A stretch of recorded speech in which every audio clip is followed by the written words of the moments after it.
Having embarked upon the Yorkshire moors, my companion, Mr. Victor Frankenstein, can be quite tedious at times. He possesses the remarkable talent of elongating our journey twofold. Upon our passage at the fortified residence of Dr. Abraham Van Helsing, a peculiar unease settled upon me. With whom, I understand perfectly well why one would maintain the most distant of acquaintances, there lingers within him an essence that evokes a chilling resemblance to the nefarious figure of Matthew Hopkins, the witch-finder general. Indeed, I find myself wary of forging any semblance of rapport with one of such dubious character.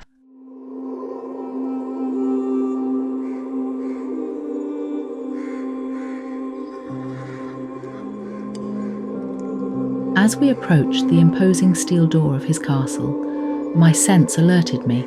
Nested on the roof, an unseen presence loomed over us, peering through the crosshairs of a rifle scope, finger poised upon the trigger.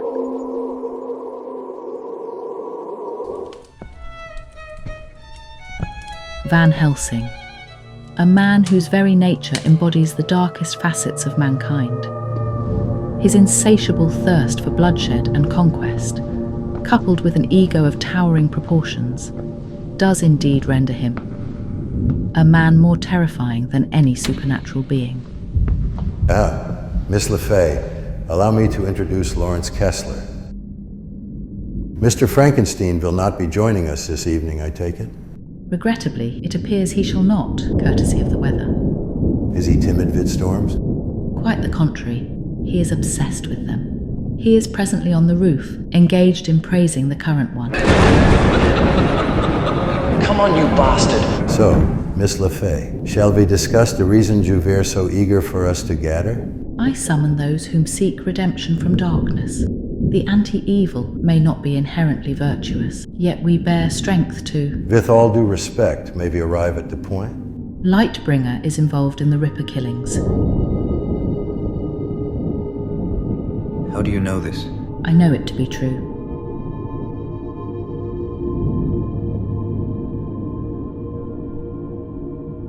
The Shining One is, of course, a constant influence on mankind, yeah? However, his direct, calculated temptation could lead to the end of days. We need others. Devils. And we, some may say the same. I see no dispute with that. I suggest that you, my esteemed doctor, accompany Mr. Frankenstein to the Royal Edinburgh Lunatic Asylum.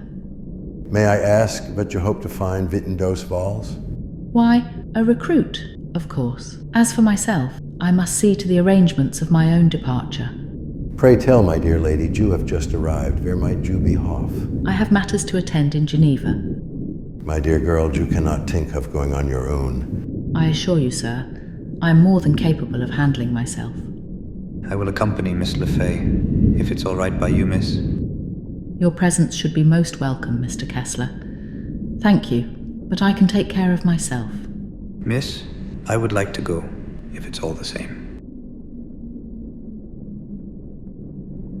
Gentlemen, I bid you a good night.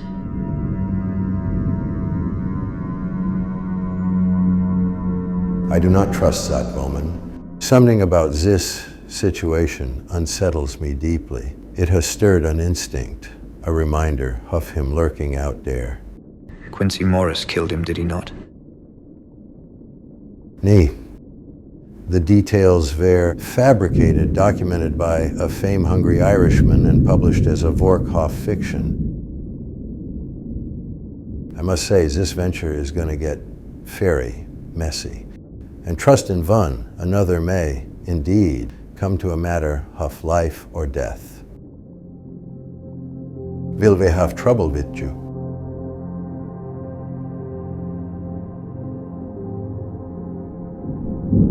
Undoubtedly.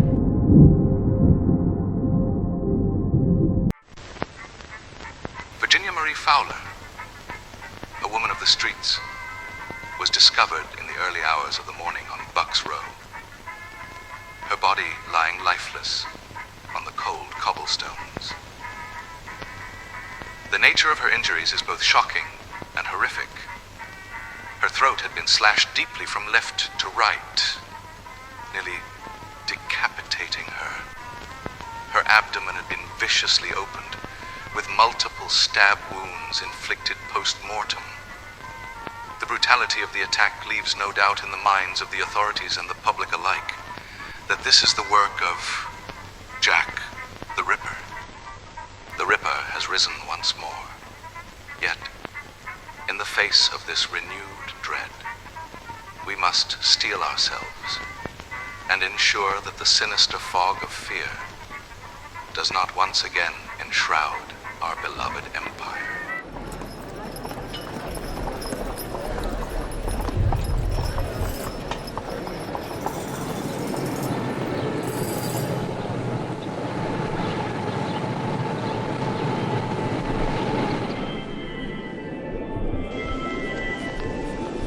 Reports have flooded in of a most gruesome and fiendish murder, executed in a manner that bespoke ungodliness. The devil himself could conceive.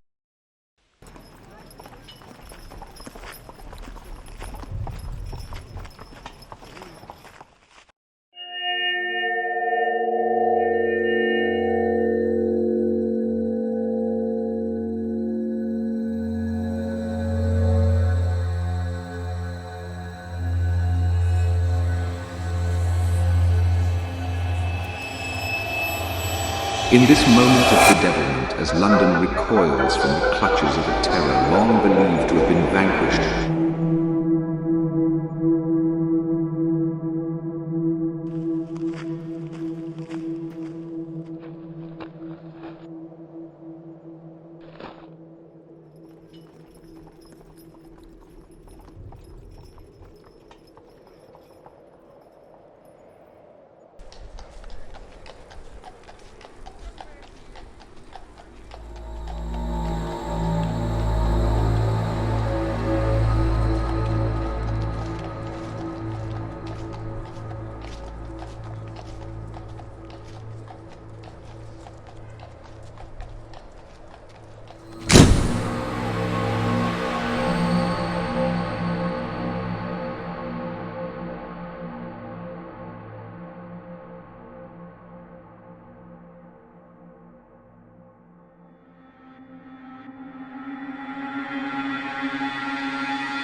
Do you ever wonder why he even bothered?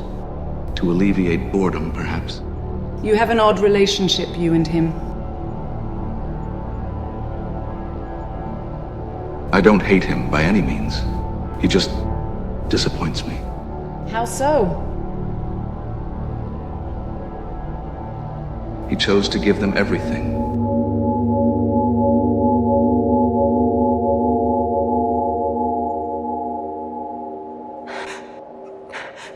They are very good, do you not think? Some do have certain quality. Oh, you are just as cynical as he. You may be right. Do you really think they will achieve it this time, if you have so little faith in them? They will do what simply comes natural to them. It is all set in motion. This coming century will be unlike any other. Humanity stands on a new age of unprecedented advancements, of which undoubtedly will be followed by fresh forms of aggressions. Future events? In 2000, Anno Domini, the end will begin.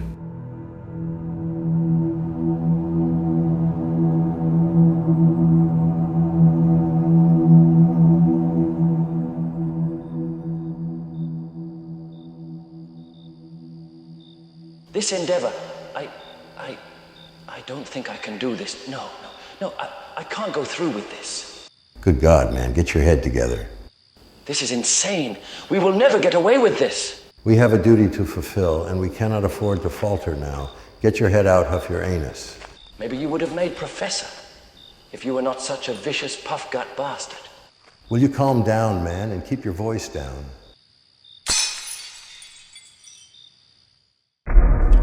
Now remember, Frankenstein, we are here only for patient records. Touch nothing else.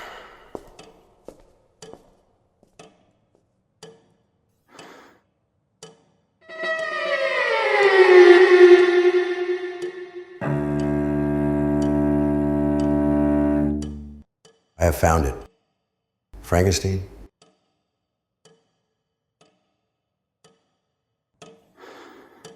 You are a fool.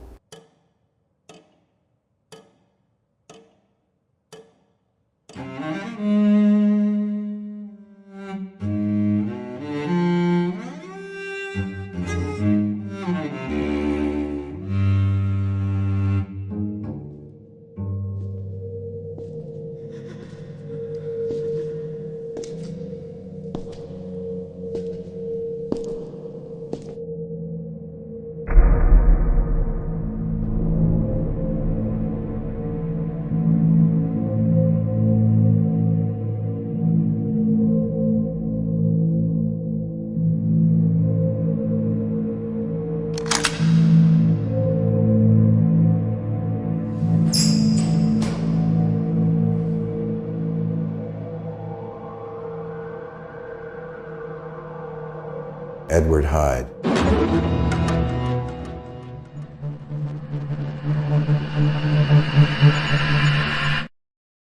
Henry, do you recall that night we ingested ergot fungi and went resurrecting in Greyfriars Kirkyard?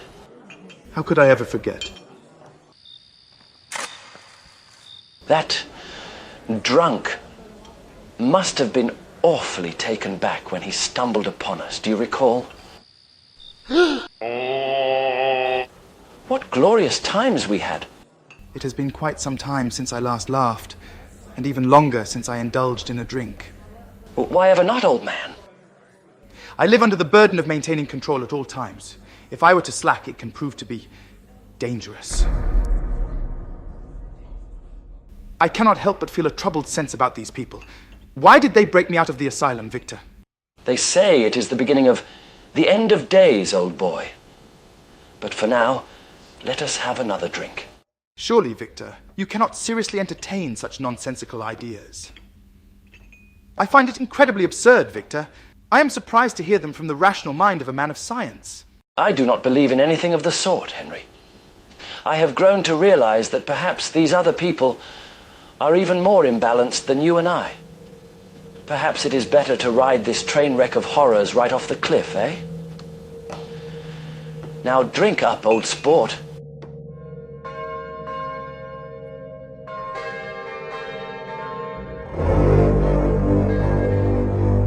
The ass pimple we call Frankenstein, in drunken stupor, got bored, took control.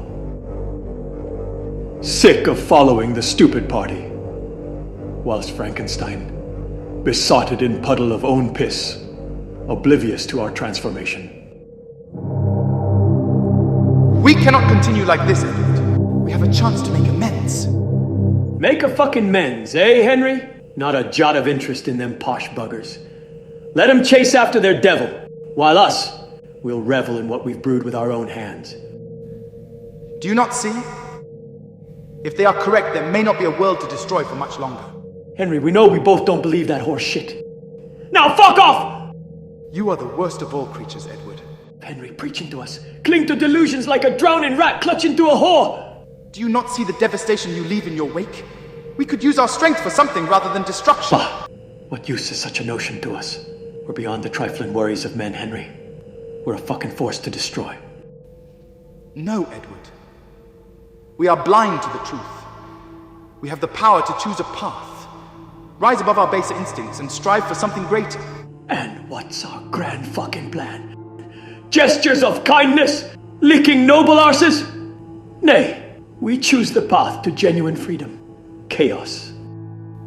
Edward, true freedom lies not in the absence of restraint, but in the mastery of oneself. We must learn to harness our impulses, to channel them towards a greater purpose. This shit about mastery. Yet we're but a thrall to our own sense of right and wrong. We are free. Free to welcome the mayhem inside us and the world to witness. 'Tis in that freedom we find us true power.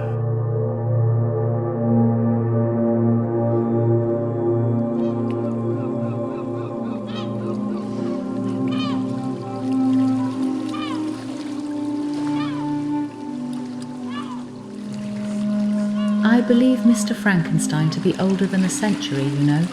To speak honestly, miss, I would say he appears to be about that.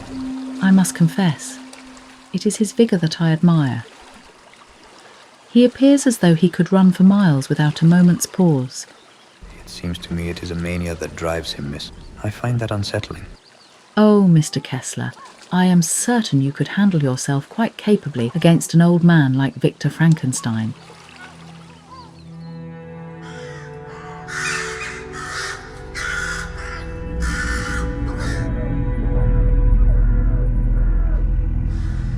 Mr. Kessler, I am uncertain we are headed in the right direction. Worry not, miss, for we are on the right path.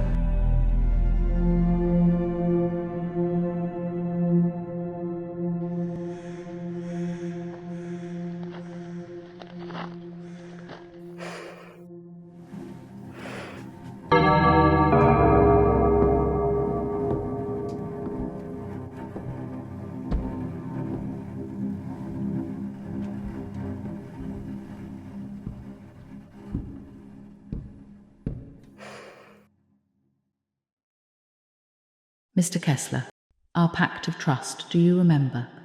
Trust needs no secrets. If I may, why do you seem so distant at times? My apologies, miss. I have good senses. I sense that we are not alone right now.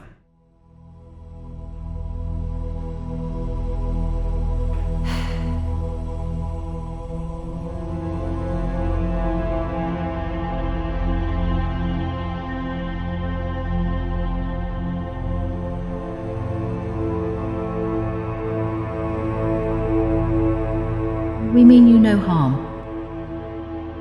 We seek to know the whereabouts of the one they cannot name. Trouble him no more, for he hath suffered ample afflictions at the hands of mankind. May I be so bold?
Forgive me.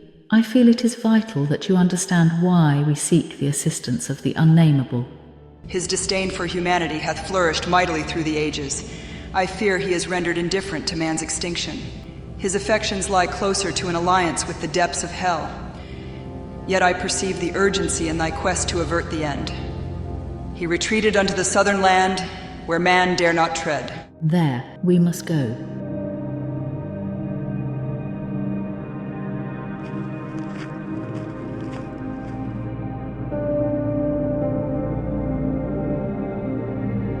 In shadows cast by fading light, all living things must face their night. The lark's sweet tune, the rose's bloom, shall meet their end in nature's tomb. So let us greet the dusk with grace, embrace the cycle, time's embrace.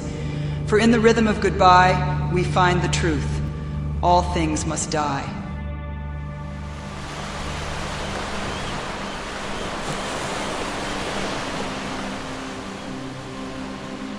The circumstances dire have dragged us like hapless puppets into a place not far from Girvan. I vigorously advocated retreating to the less populated highlands, where the evil Hoff-Hyde might roam the open landscapes, far from causing mayhem in a town or village. I was compelled to enact stringent measures to hold Jekyll's devil. I forged a custom carriage to confine him, fitted with restraints, including chains and shackles. Furthermore, I must divulge that I have taken it upon myself to discreetly conceal Frankenstein's noxious narcotics in a bid to restore some semblance of equilibrium to his drug-addled brain. In conclusion, it is my earnest decree that we shall forthwith set our course for Cairn Ryan, dare to bide our time whilst awaiting further instructions.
Perhaps I should return to the carriage. Van Helsing should be arriving back any moment now, if he sees that you freed me. Balls. The man is a bloody buffoon, hiding my drugs. Who the hell does he think he is? Bastard thought he could outsmart me, did he? Well, I certainly know better than he. Perhaps you should consider easing up on the cocaine, old boy. You look a dreadful shade in this light. I am on top of the world, old man. You need not fear.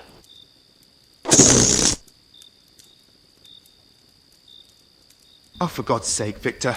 Balance yourself out. Take some laudanum or something. Van Helsing has been gone for hours, and it is almost dark. Something isn't right here. He's probably off somewhere with some desperate bang-tail.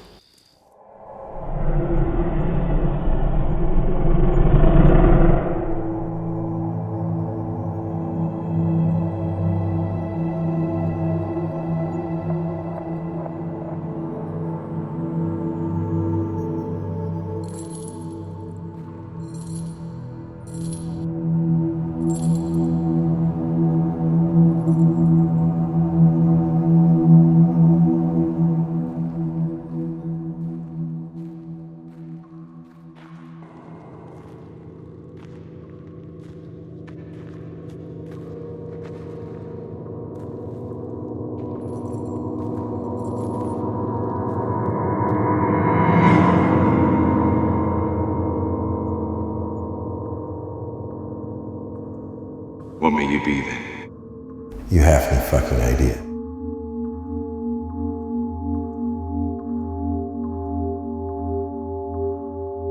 Nay, it matter ne'er ye. What does matter is what I be. I don't give a shit. Ah, you'll see.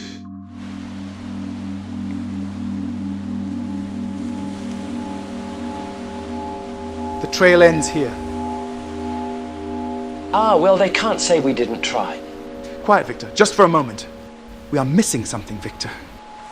Undoubtedly, there is a lot we are missing. Like a brandy in my right hand and, oh yes, our fucking minds, perhaps. Why on earth did I agree to go searching for a bastard of whom I absolutely loathe? Victor, did you see that? Oh, for God's sake, I do not know what you are saying. Look, Victor, there... again!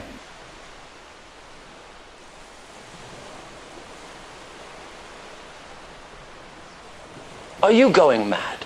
Victor, for once in your life, will you listen? Now look.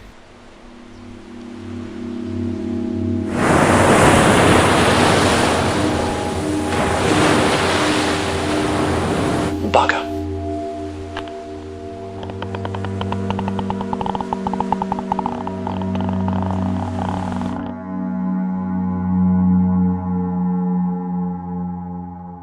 Fear often stinks of sweat and flesh, but you just smell a shite.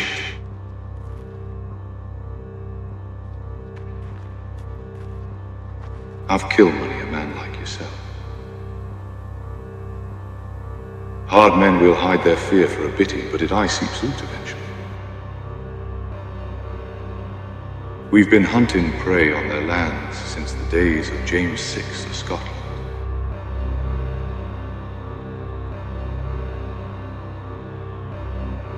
Alexander Sawney Bean. They may have tried to tear him apart, but Orain folk put him back together. Man Wa, through eating of men, became a god. He devoured souls. We are a god's breed.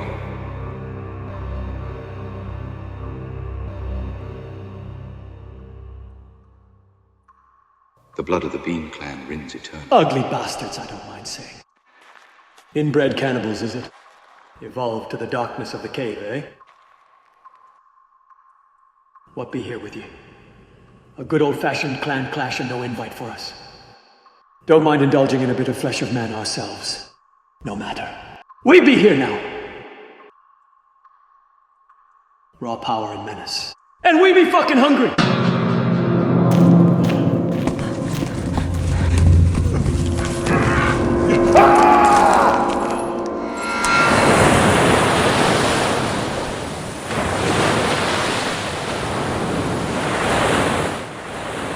It is quite a sight to behold, Mr. Kessler, and to think only a few will ever see it.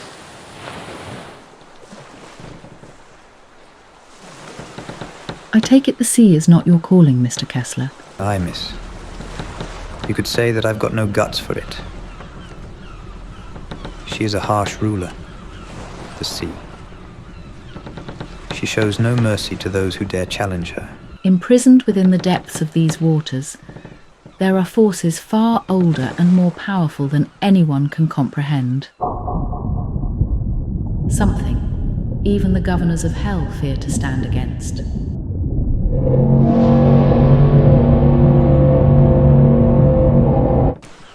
I can only hope that Lightbringer leaves it undisturbed, for the consequences would be dire indeed.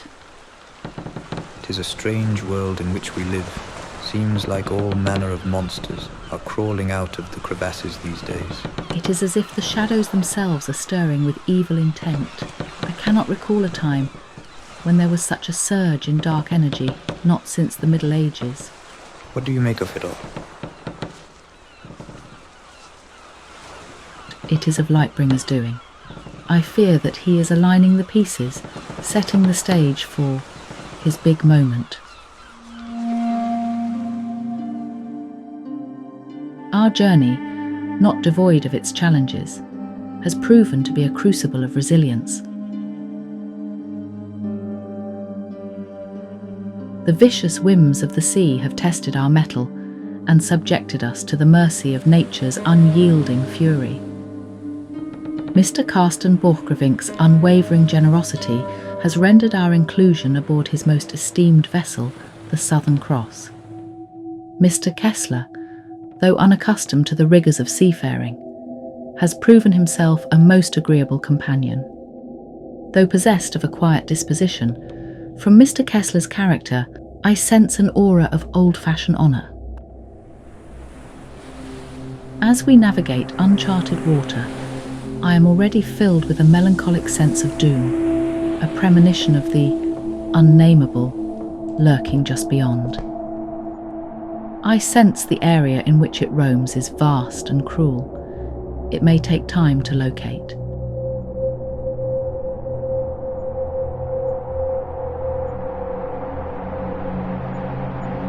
Mr. Borchgrevink has kindly supplied us with provisions, and the abundance of penguins on the land serves as fresh food if we are forced to survive.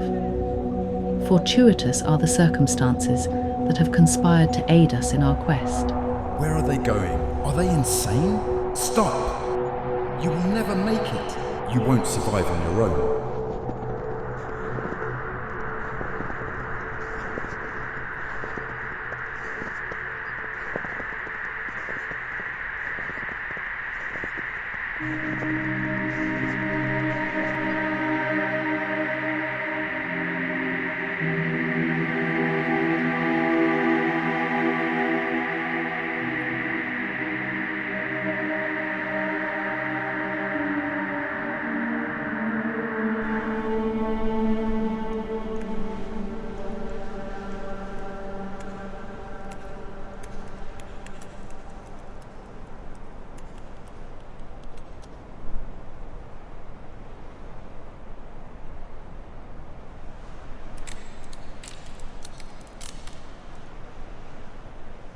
What is it?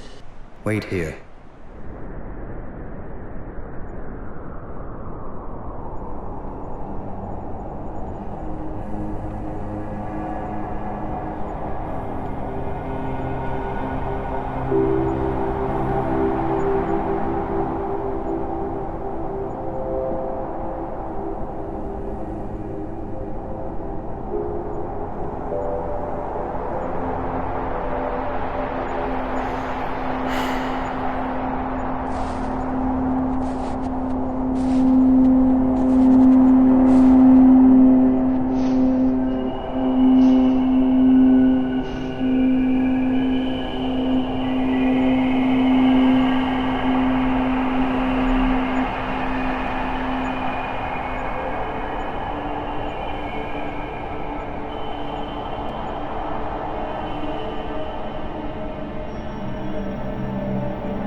Please.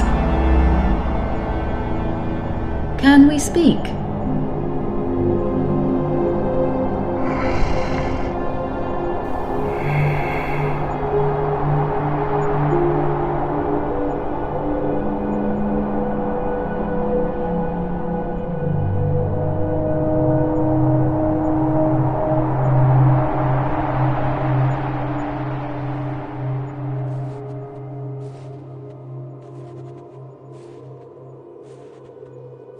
Graceful snowflakes floated to the ground like dying fairies, their tiny bodies broken by the soft crunch of his footsteps in the snow. Despite the severe wind rushing at his dead skin, his body was impervious to freezing temperatures, a privilege of the unnatural nature of the monster's existence. His mind was ensnared by the woman. Her face stayed in his mind's eye, a captivating beauty with a savage beast as company. Who was she, and why had she sought him out amidst the impossible brutality of the Arctic wilderness? For almost a century, He had roamed all over man's land, seeking refuge from the relentless prosecution and the turmoil from humans. Nevertheless, the mysterious woman threatened to disrupt his peace. He felt the sensation, exhilarating and daunting, equal to that of first rumble of thunder, announcing an upcoming storm.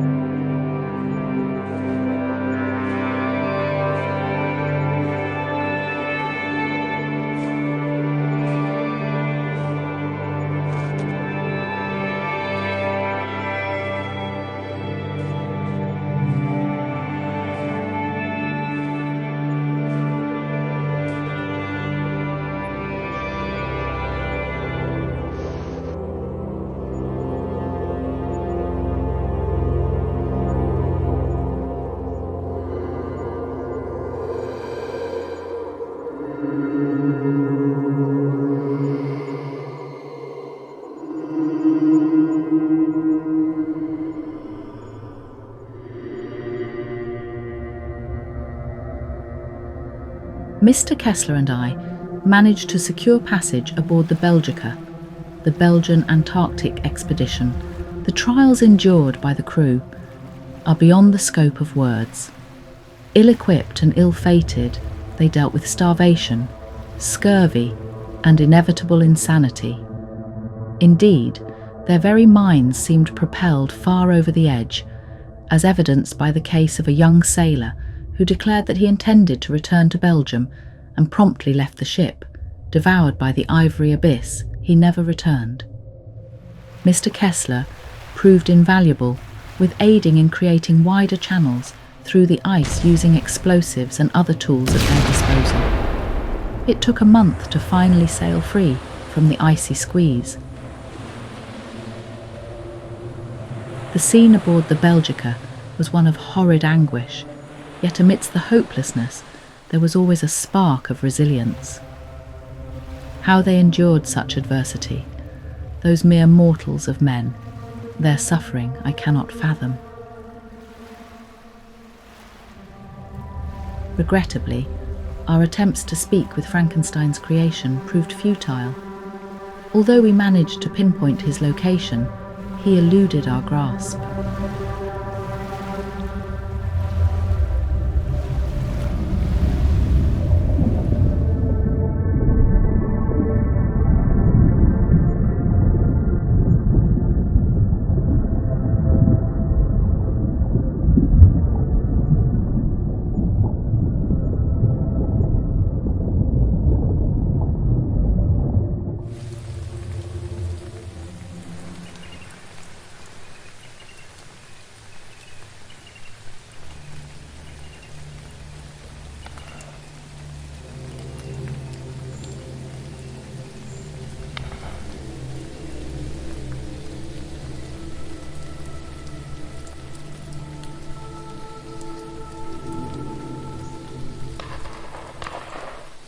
They're shooting at us. Victor? Do you hear? Please try to remain composed. I'm sure there is a perfectly normal explanation for the gunfire. What if it's them? What if they've discovered our whereabouts? Whom are you talking about, Victor? They... For Christ's sake, it is most likely a hunter. In darkness and torrential rain, you wouldn't see a bloody thing out there. Get a grip on yourself, Frankenstein. Your irrational fears serve no purpose here. Bugger off. And you, Jekyll, do not let this fool's manic energy unsettle you. We cannot afford complications. I am perfectly calm. Did you hear that? Will you settle yourself? Look, there's someone there. Frankenstein, I am going to tell Jew von Lust time if you get Jekyll excited. I assure you, I'm very calm. Do you see him? Look, he is coming this way. Frankenstein, I am putting you into straitjacket. He is right, you know. There is a man with a gun there.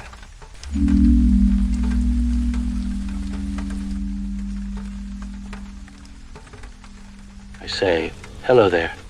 Oh, God, he is going to shoot us. I really don't think I am. Are you sure? Quite sure, yes. You are perfectly safe. I was merely indulging in a spot of hunting. In the dark of the night, it is pissing down, man. Well, yes. It is the creatures of the night that I hunt.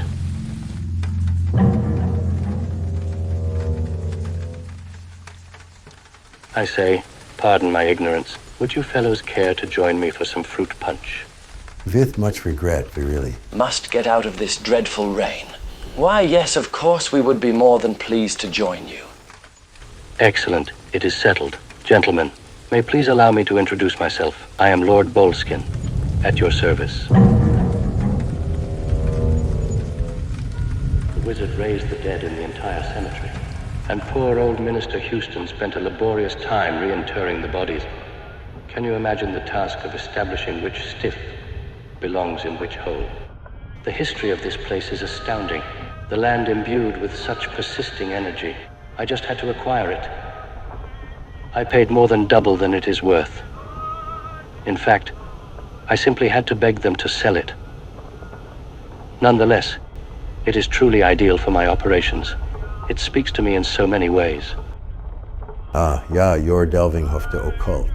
You can never be entirely certain of whom you summon and engage. Demons will deceive and manipulate you. Fret not, my dear Dr. Van Helsing, for I am very well versed in its intricacies, and take every precaution. I assure you, sir, I know what I am doing. You have no idea of what you are doing. My good doctor, you out of all people should understand that the mysteries concealed are simply too alluring to ignore. Well, I think it's a wonderful idea.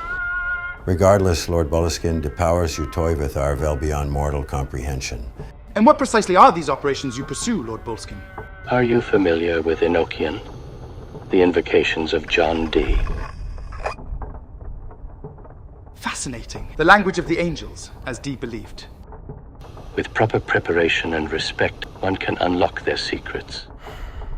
Another fruit punch, anyone? Yes, please. It's truly exquisite. What's in it? Peyote. What in the hell? Yes, I find it enhances the experience of getting to know people. Formless ritual. Communion with angels. To evoke them, one must first confront demons. The Formless ritual serves as a bridge to the divine, yet it demands a confrontation with the commanders in hell. We need to get out of this madhouse with its moping around. This is a demonic place.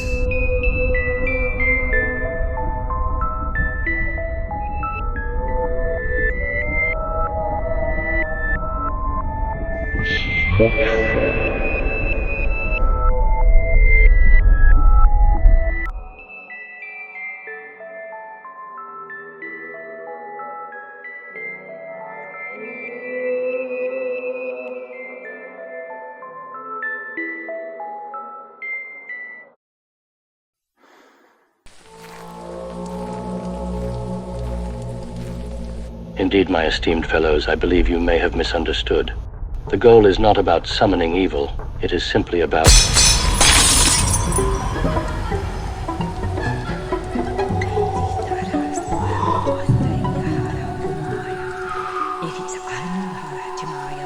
the Berwick Coven, Angus Simpson and her minions of Lucifer. The wretched woman has pestered me ever since I had arrived in Scotland.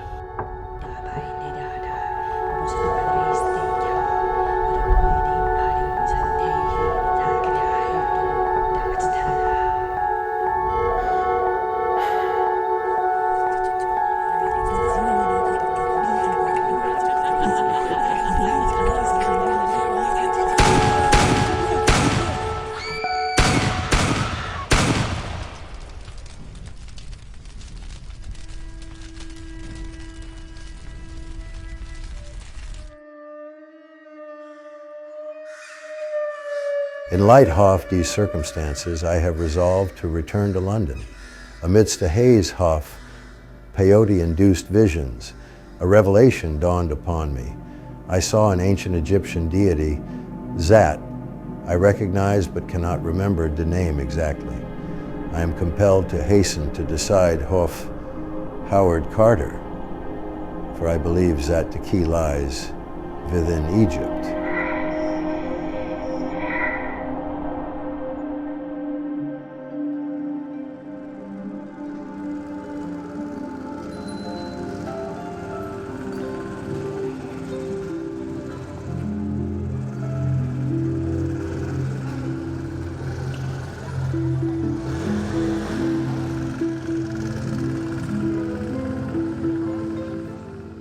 Le fantôme de la mort rouge. I must prepare you, for behind the mask, he is a man of deathly disfigurement. Some say he has the appearance of death itself. What makes you think that this phantom of the Red Death will join us? He is a lover of music and an old-fashioned romantic. I believe I may be able to charm him. Paris has a way of warming one's blood, even those with the coldest of hearts.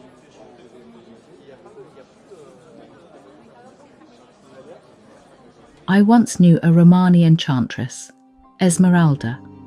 Her every step was a spell of forbidden love to all men.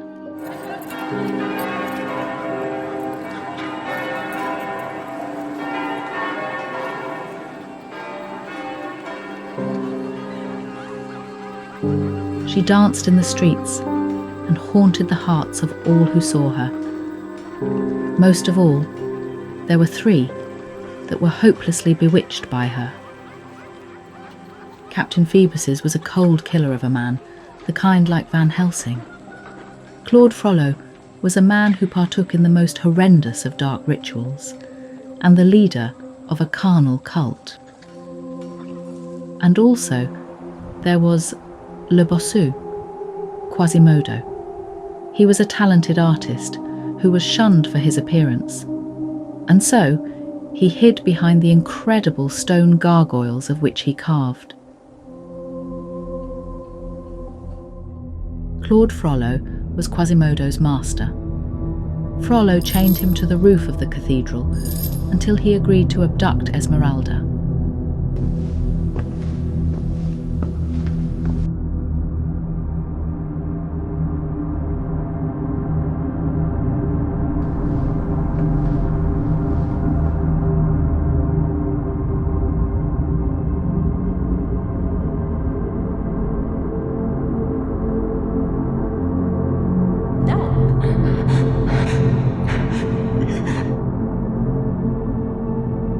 Quasimodo saved Esmeralda from being ravaged by Captain Phoebus.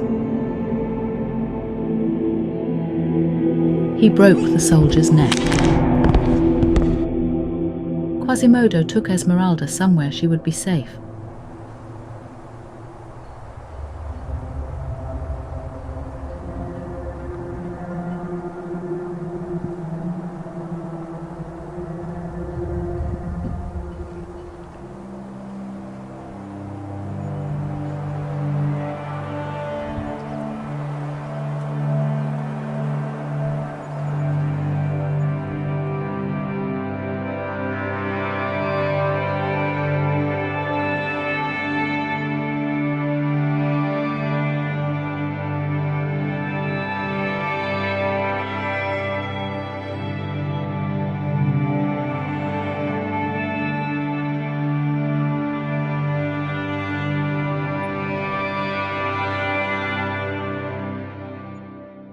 Nonetheless, due to Frollo's influence, the pair were discovered in the cathedral.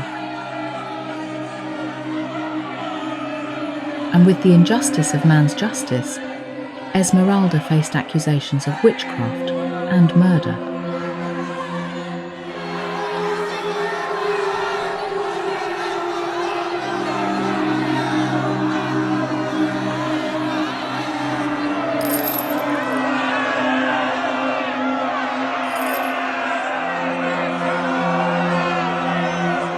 Quasimodo could not escape his shackles in time to save her. Esmeralda was hung from the gallows, shining true, the cruel light of this world.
Unfortunately, my stories always end rather grimly. May I be so bold, miss? The wolf obeyed you. That has never happened before. Were you... born with it? Quite possibly. I have no memory of my youth. Perhaps it is part of your nature, Mr. Kessler. You cannot outrun your nature, sir.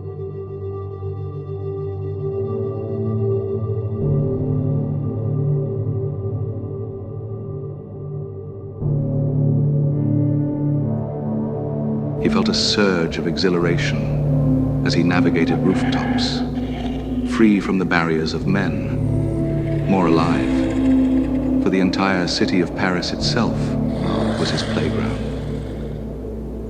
He was no longer mortal. His ears picked up. His awareness was heightened, every sound, every scent incredibly sharp, more vivid. He was driven by the unmistakable smell of another of the lichen kind. A demonic hound. Wolf demigods. Men possessed by demons to serve as guardians of the gates of hell.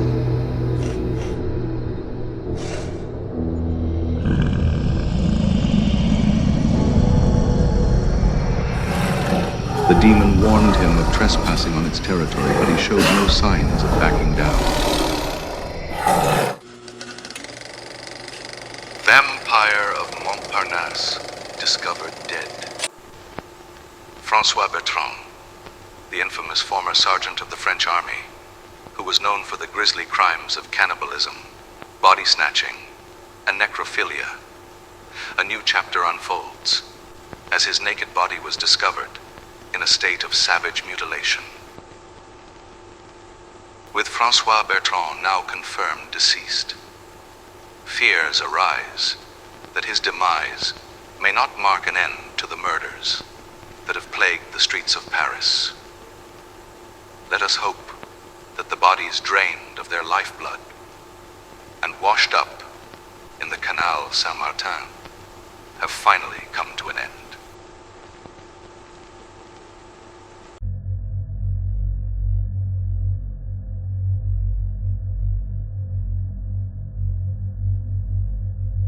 Louis-Étienne Héricard de Thuy truly did an admirable job with this place. It's hard to believe that it was once an absolute mess. An artful monument to the transient beauty of mortality, wouldn't you say? It's beautiful. Le Fantôme has been rumoured to be hiding within these very tunnels. We must proceed with caution. He may suspect we seek to challenge him. There's that stair, sir. Be ready.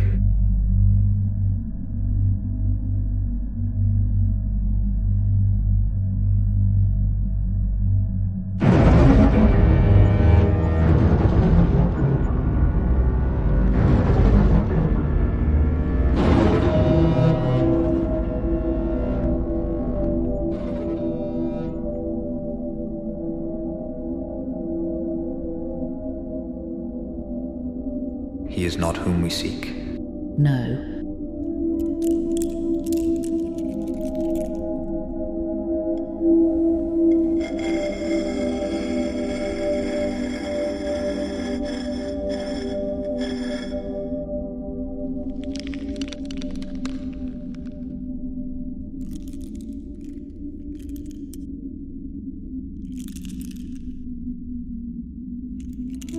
Run. No, Go, now.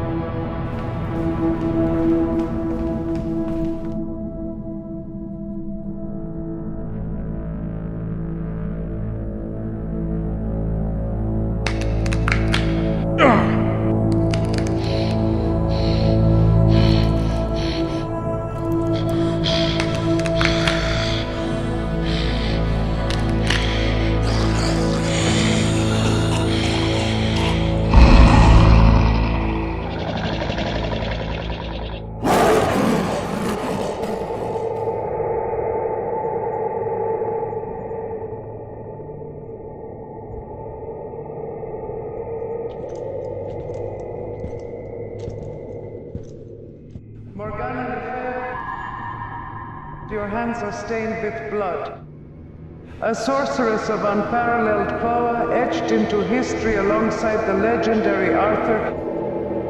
Your tale tarnished by an ambitious man.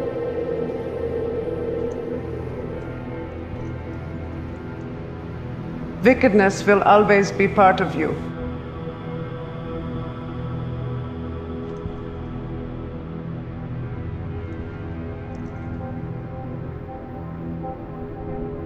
Do you truly believe you can cleanse your past? Your betrayal of Arthur? I refuse to let it consume me. You cannot escape your evil. No amount of darkness will ever extinguish the light. Do you truly believe yourself worthy of standing in judgment over me? You, the great Elizabeth Bathory, slaughterer of infants, who bathed in the blood of youth for beauty's sake, and now third, supreme Nosferatu. One with such power, and yet must grovel at the feet of her master, the dominator of the undead. Yet another ambitious man. You speak of power, temptress, yet you fail to see the truth. However, one thing is certain. I will most certainly not bow to any master.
How long?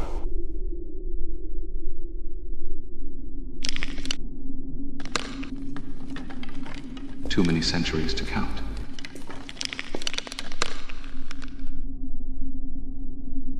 What do you want? I think the question is, what do you want? The Nosferatu are still very much circulating. They have actually flourished over the years. Can you believe? That is how you ended up here, is it not? They did not take too kindly to you thieving Thoth's scripture. All that trouble just to resurrect her. It is an interesting process. tainting one with Nosferatu blood, then mummifying and entombing them alive.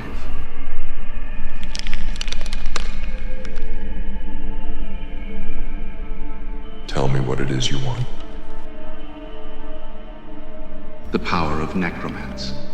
Resurrect whomever I choose from hell and onto earth, and I shall show you the tomb of your beloved princess. Furthermore, I shall help you wipe the Nosferatu from the face of this earth, once and for all, including Dracula.